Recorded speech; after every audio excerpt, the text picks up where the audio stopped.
Welcome to the Parenting Roundabout podcast for the week of March 16th, 2020.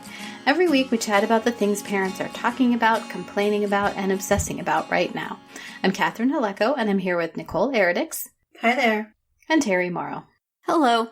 This week we're talking about career advice and hosting house guests.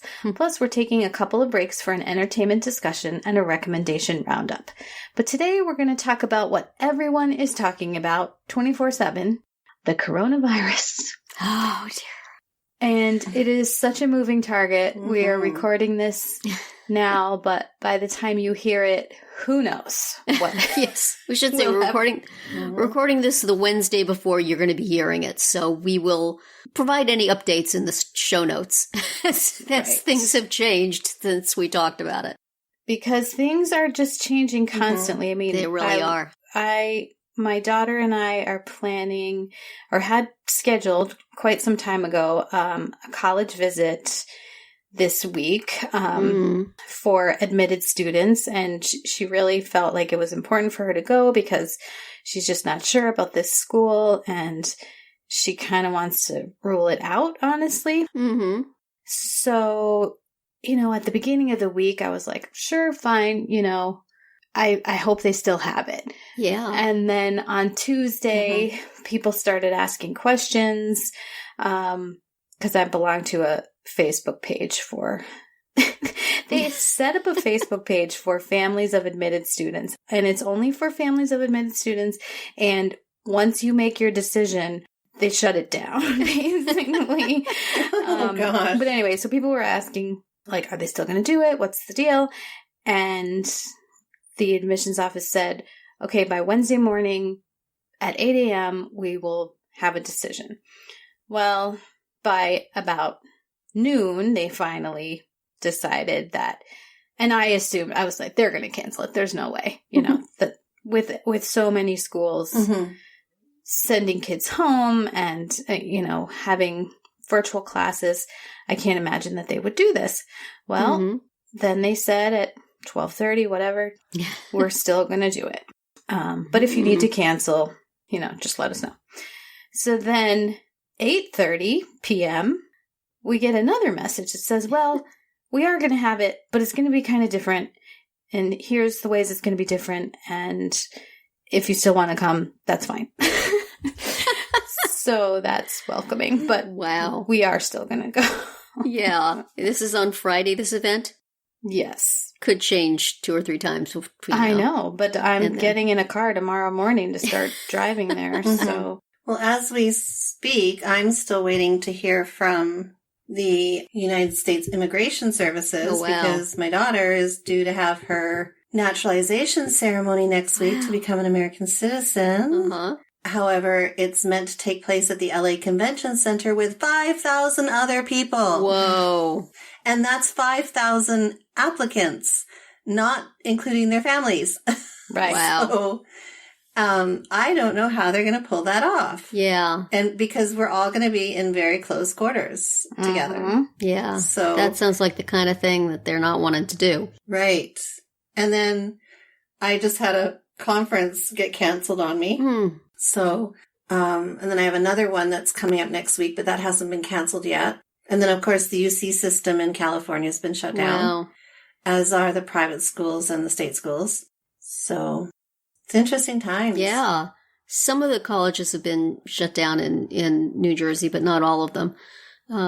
So I'm waiting because my husband works in food service at a college.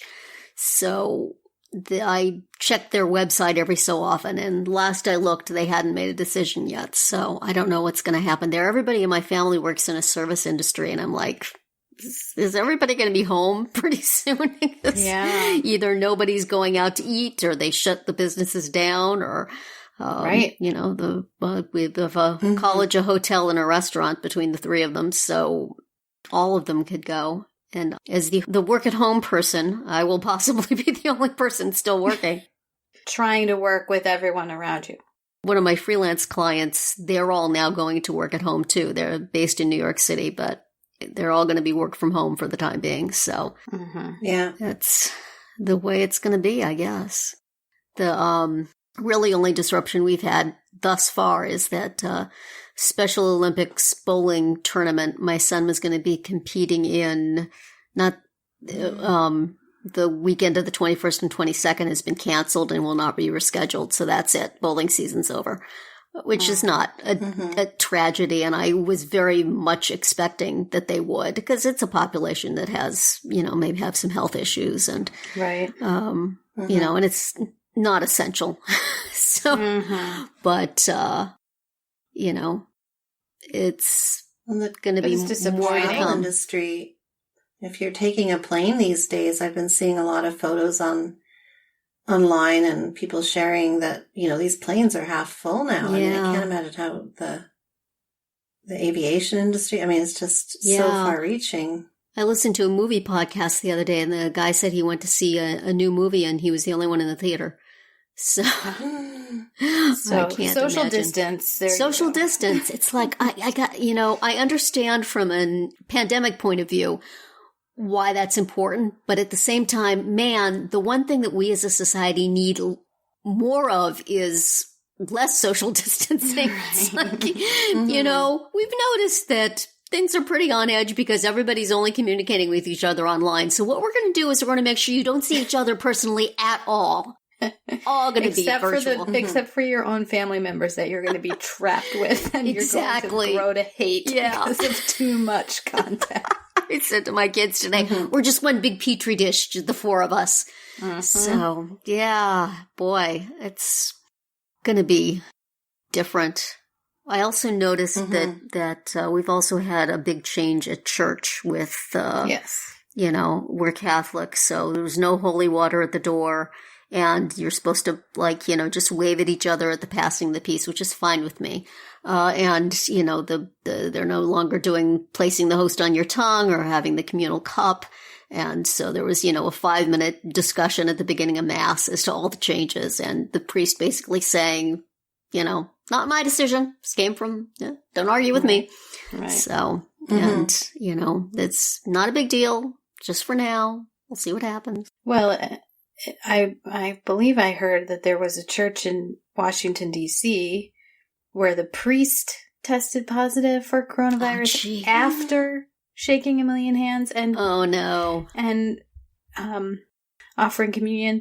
So now everybody who went to that church has to be isolated. And so that's why they have to do that stuff. Yeah, understandable, but it's just, interesting times. Yes, but for sure. The one thing I'm keeping an eye out for is if they shut down all the school system.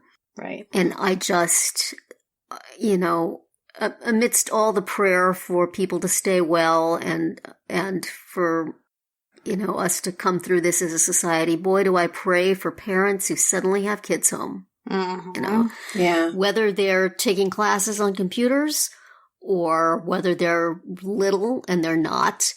They're just, these people are going to have to work from home and then they're going to have their kids there. It's like, I'm not sure this is going to work out. Right. That's going to be a big deal. Wow. Yeah. Because I don't know about other people. I can only speak for myself. But when my kids have online assignments, like our school district has moved to, instead of snow days, they're called digital learning days. And of course they have assignments that they're supposed to be doing. We actually haven't had any this year, which is amazing. But in the past, and I have to be right on top of them. They're not, it's not like just go to your room and do it. So it's tough. That's going to be wild.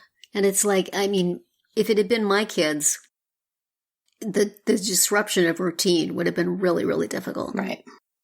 And I imagine that's true for the whole family. It's a big disruption of routine.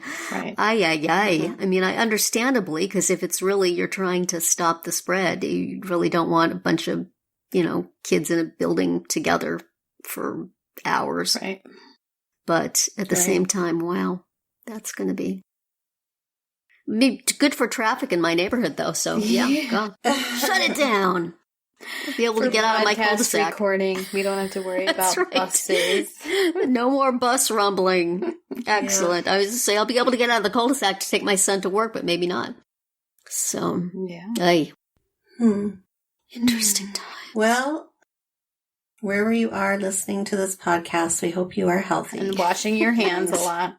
Yes. Washing your hands and using hand sanitizer. And not touching your face. I never realized how much Oh, I touch my face. I touch my face like All the time, Yeah. constantly. And my eyes right now, it's allergy season, and my eyes itch like crazy. And I'm like, don't touch, don't touch. Well, you can always use one of those dog cone of shames. Yes. That's That what we all cartoon need. has been circulating, which is That was floating around wonderful. online. Mhm. Yes, and sneeze into your elbow, not your hands, people. Please. Just stay And home. don't shake hands. Just stay home and listen to podcasts, Yeah. you know? Yes. That Don't. sounds- Yes. So just keep your We'll distance. soldier on, Stay healthy. providing you material. Yes. And if you're feeling a little bit ill, you can always lie in bed and listen to our There you go. plethora of podcasts. That's right. We've here got at the Parenting years Roundup. and years worth. What better time to catch up? Exactly. So that's it for today's round 1. Tune in tomorrow for entertainment-themed round 2, and later in the week to find out what we're complaining about, obsessing about, and recommending right now. We're always interested in what you have to say, so drop us a comment on our website, our Facebook page, or Twitter, where you'll find us at Roundabout Chat.